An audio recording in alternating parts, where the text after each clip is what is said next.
로마 교회가 지금 이방인들과 유대인 기독교인들 사이에서 분쟁이 있다라는 것을 우리는 들었습니다. 믿음이 강한 자와 믿음이 약한 자 사이에 이제 문제가 있었던 거죠. 근데 그 문제가 진리에 관한 문제가 아니었어요. 음식에 관한 문제였고 절기에 관한 문제였어요. 그러니까 오늘날로 이야기를 하면 교회에서 찬송가를 불러야 되나 말아야 되나, 어떤 걸 부르는 게 맞나, 이런 문제인 거고, 목사님들이 앞에서 설교하실 때 가운을, 여러분 우리는 안 입잖아요. 가운을 입어야 되나 말아야 되나, 교회에서 회의를 진행할 때 이 방법으로 해야 되나 저 방법으로 해야 되나, 예배를 어떤 모양으로 해야 되나, 강대상에 신발을 신고 올라오는 게 맞나, 신발을 저기 벗고 올라와야 되나, 강대상이 옛날에는 두 개 있었잖아요.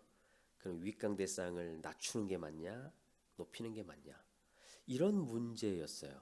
그러니까 지금 로마 교회에서도 일어나는 것들이 다 이런 중간의 것들이에요. 이거 우리가 중간의 것들이라고 부르거든요.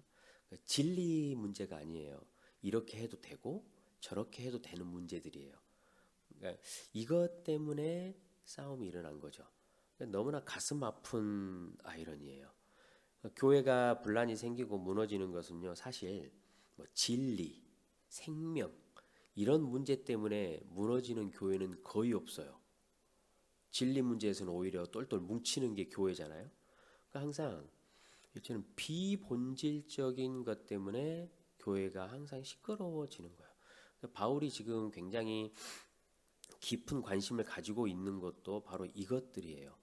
중간의 것들 때문에 일어난 분쟁과 상처들, 이것들을 지금 어떻게 해결해야 될까라는 것에 이 귀한 로마서의 마지막 지면을 길게 할애하고 있는 것이죠. 오늘 우리가 그 이야기를 잠깐 좀 해보려고 합니다. 이렇게 바로 바울이 이야기하죠. 1절에 보면 마땅히 믿음이 강한 자들이 믿음이 약한 자들을, 그 약점을 담당해라, 좀 이해하고 짊어져라, 이렇게 이야기를 해요. 여러분 이제 로마서 이 부분을 읽어보셔서 아시겠지만 믿음이 강한 자가 이방인들이에요. 그거 알고 계시죠? 믿음이 약한 자가 지금 유대인들이에요. 그러니까 이방인들은 우상의 고기를 먹고 하는 거에 대해서 너무나 자유로워요. 꺼리낌이 없어요. 믿음이 강하기 때문이라고 이제 바울이 이야기를 해요. 예수 그리스도 안에서 자유를 얻었잖아요. 그러니까 우상의 고기나 이런 게 우리 신앙과 삶에, 사람에게 아무런 영향을 미치지 못한다는 아주 강한 믿음이 있어요. 근데 유대인들은 우상에게 바쳐진 고기를 먹으면 자기가 하나님 앞에 여전히 죄를 짓는 것 같은 그러한 마음 때문에 양심이 불편하고 마음이 덜덜덜 떨리는 거예요. 이게 율법적으로 내가 잘못된 거 아닌가? 그래서 이런 사람을 믿음이 약하다라고 이야기를 한 거죠. 지금으로 치면 똑같은 거예요.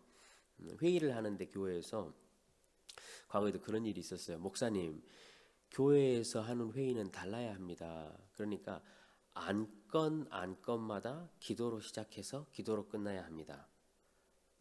계속 그 이야기를 하시는 분이 계셨어요.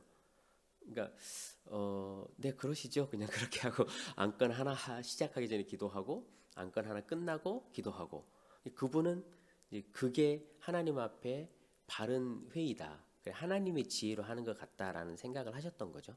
그러니까 그렇게 하는 게 맞다라고 생각하지만 결론적으로는 바울의 시선에서는 그게 믿음이 오히려 약한 모습으로 보일 수 있다라는 거예요. 그러니까 이런 거죠. 그래서 오늘 본문에 보면요, 믿음이 이렇게 강한 자들이, 믿음이 약한 자들이 막 이렇게 뭐라고 이야기를 할 때 그걸 비난하거나 그러지 말아라는 거예요. 그러니까 그분들이 그렇게 이야기하는 데에는 정말로 마음이 주를 위해서 그러는 거잖아요. 그러니까 14장으로 넘어가면 고기를 먹는 자도 주를 위해서 먹고, 그러니까 하나님을 잘 섬기기 위해서 그렇게 하려는 거고, 고기를 안 먹는 자도 주를 위해서 안 먹는 거예요. 그러니까 이게 다 주를 위한 거니까 그렇다고 비난할 게 아니고, 너희들이 믿음이 강한 자들이 짐을 그냥 너희들이 져줘라, 이해하고 받아들여줘라, 이렇게 이야기를 해요. 마땅히라고 돼 있어요. 오늘 본문에 시작할 때 보니까. 이거를 왜 마땅히라고 한글에서 번역을 했는지는 잘 모르겠지만, 이 의미는 진짜로 의미가 빚을 졌으니라는 의미예요. 그러니까 믿음이 강한 자는 마땅히 이게 아니고, 믿음이 강한 자는 빚을 졌으니라고 해석을 해야 맞거든요. 그러니까 하나님에게 본인이 은혜를 더 받았다는 거죠. 믿음이 강하게 된 것은, 내가 이 하나님의 나라를 깨닫게 되고 더 자유를 알게 된 것은 내가 어떠해서 아니고 예수 그리스도께서 주신 그 은혜 때문에 그런 거예요. 그러니까 자신이 빚을 진 거잖아요. 많이 받았으니까. 그러니까 그랬으면, 하나님이 그렇게 많이 믿음을 강하게 해주시고 깨닫게 하셨으면 은사를 주신 거잖아요. 선물을. 그러니까 그 선물을 주신 것은 너가 짊어질 수 있기 때문에 그래. 그러니까 너가 빚진 마음으로 그들을 잘 이해하고 받아주면 좋겠어 라고 이야기를 해요. 그러니까 이런 거죠. 예를 들면 유대인들이 이제 세가족으로 왔어요, 교회에. 그래서 이제 이방인 마을장님이 초청을 한 거예요. 집에 세가족 왔으니까 식사하잖아요, 가정을 오픈해가지고. 근데 너무 맛있는 걸 대접하고 싶어요. 그래서 시장에 가가지고 엄청나게 프레시한 고기를 사가지고, 돼지고기를 맛있게 요리를 해서 줘야지 라고 음식을 딱 준비하려고 생각했는데, 유대인 가정이잖아요. 그래서 생각을 하는 거예요. 아, 맞다, 이분들이 이 고기를 보면 아마도 먹기 불편하실 거야.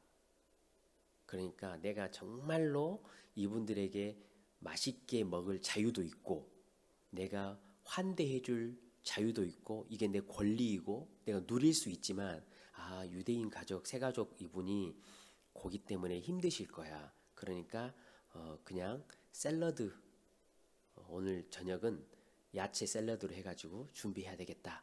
여러분, 이렇게 짊어져 주라는 거예요. 그러니까 내가 다 할 수 있는 자유가 있어요, 믿음이 강한 사람은. 여러분, 제가 맥주 한 잔 마시면 어때요? 괜찮나요?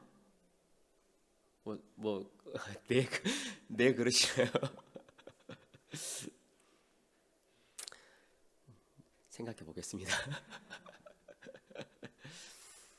믿음이 강한 자는 다 할 수 있는 자유가 있어요. 맞아요. 왜냐하면 그게 그리스도 안에서 우리에게 얼마나 자유를 주는 건가요? 그렇지만 믿음이 있는 자는요, 하지 않을 자유도 있어요. 그 자유를 사용하라는 거예요, 우리에게. 근데 이제 문제는 그거잖아요.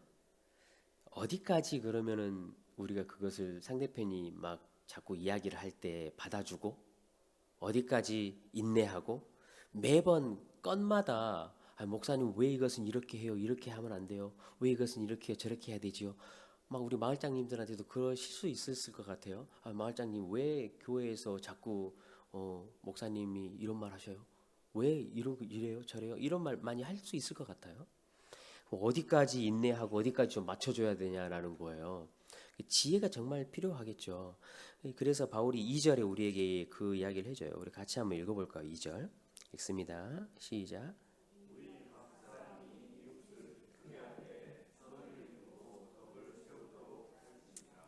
아멘. 그러니까 믿음이 약한 자들이 여러 가지 이야기들 이제 할 거 아니에요. 자신들의 이 상황과 경험에 비추어 봐서. 그때 그들에게 그냥 비위를 맞추라는 이야기가 아니에요. 그냥 아, 저 사람이 변덕이 너무 심하고 막 감정의 골이 막 깊고 막 이렇게 안 하면 막 비난하고 하니까 그게 막 마음에 걸리고 두려워가지고 억지로 그냥 막 내가 참아야 하고, 그냥 아유 그냥 그러니까 그냥 아유 이번에 대충 넘어가자, 이렇게 비위를 맞추라는 의미가 아니에요. 오늘 명확하게 기준을 두 가지를 말해요. 첫 번째가 선이에요. 선과 덕을 이루라고 말하죠. 그분이 이러이러한 이야기들을 불평식으로나 불편식으로 이야기할 때 이게 정말로 그분에게 선이고 신앙적으로 유익이 되는 것인지 안 되는 것인지를 봐야 하는 거예요. 그러니까 이분이 예배를 정말로 드리고 싶고 하나님 앞에 정말로 거룩하게 예배를 하고 싶은데 어떠한 이것 때문에 정말로 예배가 드리기 힘들어. 믿음이 약하면 그럴 수 있어요. 그러니까 진짜 이 교회가 다 좋은데 찬송가를 안 해. 그러니까 오랜 신앙을 하셨던 분들은 찬송가를 안 부르면 예배를 안 드리는 것 같아. 그러니까 마음이 너무 힘들어. 양심에 하나님 앞에. 그러니까 믿음이 약하니까 그러시거든요. 그럴 때는 여러분 이게 진짜잖아요. 그럴 때는 찬송가를 부르면 돼요. 교회에서. 전혀 어려운 거 아니에요. 그런데 또 어떤 분들은 이렇게 이야기하셔요. 드럼을 교회에서 왜 치냐? 그건 사탄의 악기다. 진짜 그렇게 말씀하신 분이 있어요. 너무 시끄럽다. 이거는 여러분 뭐죠? 자신의 믿음이 약하면 문제가 아니고 자신의 주장과 자기의 취향을 그냥 강조하려고 막 말하는 거예요. 이런 거는 우리가 지혜를 가지고 들어야 할 필요가 없는 거죠.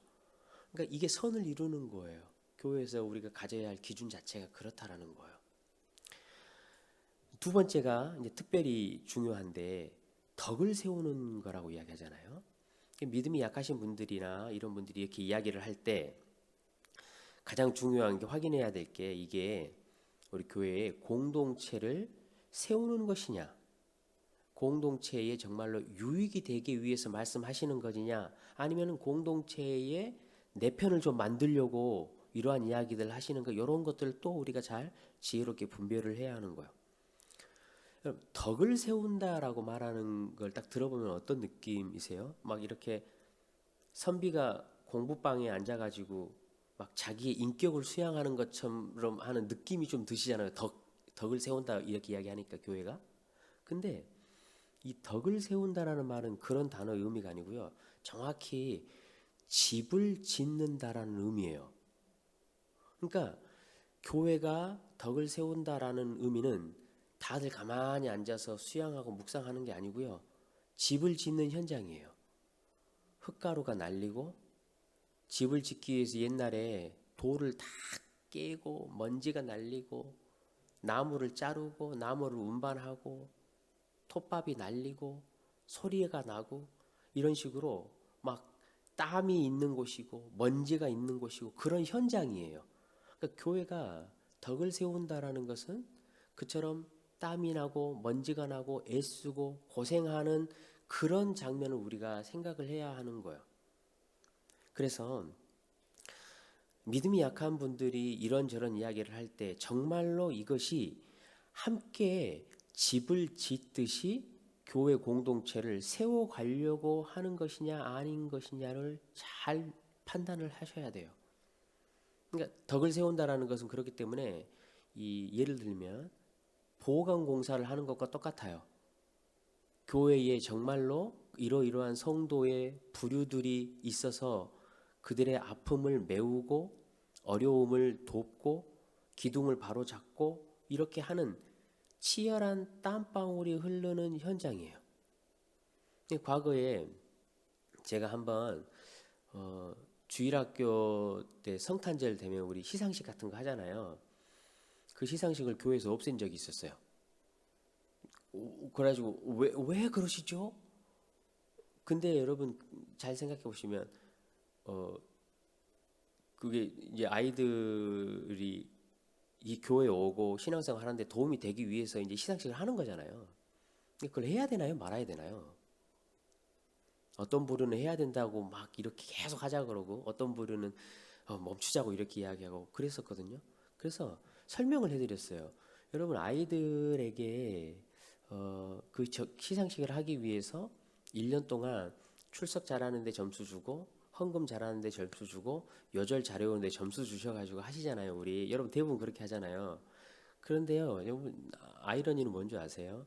시상식을 할 때 전부 상 받는 아이들이 목사 아들, 장로 아들이에요. 그러니까 여러분, 부모 없이 예배를 나와야 되는 아이들은요, 여절을 외울 수가 있겠어요? 헌금을 가져올 수 있겠어요?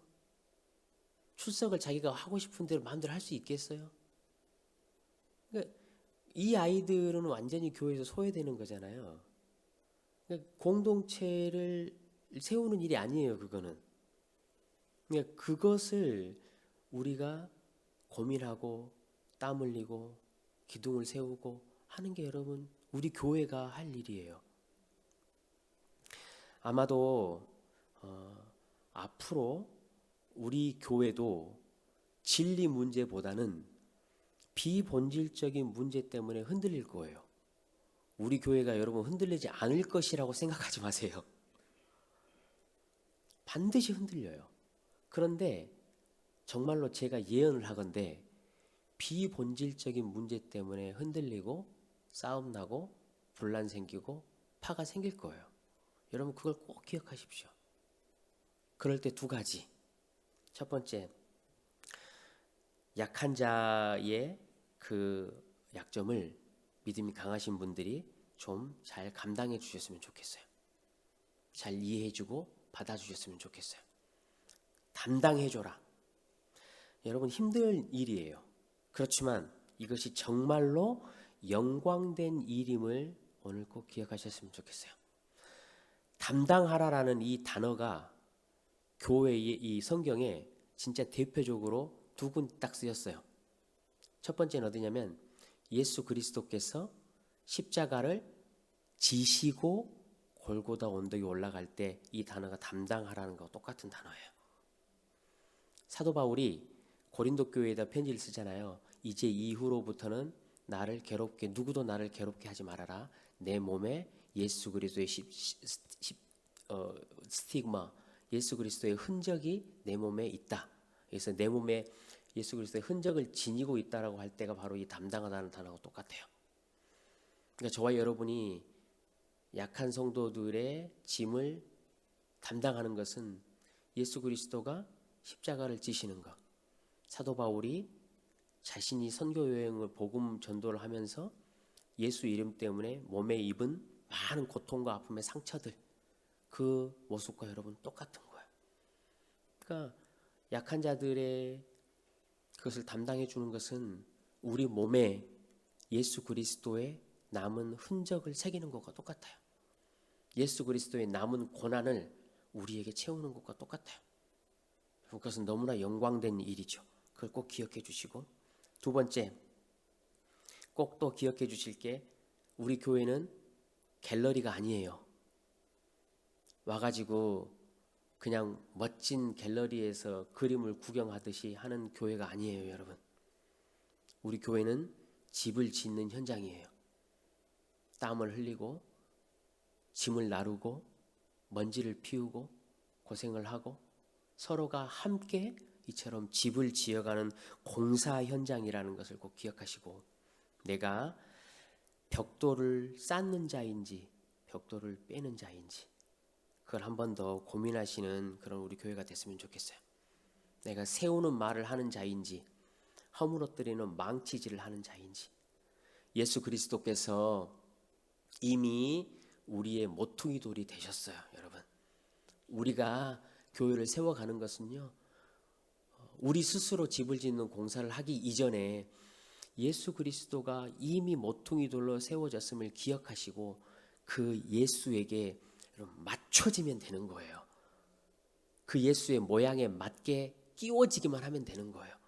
그때 우리 예수님께서 저와 여러분 교회로 부르시고 이 교회를 우리 주님께서 지어가실 줄로 믿습니다.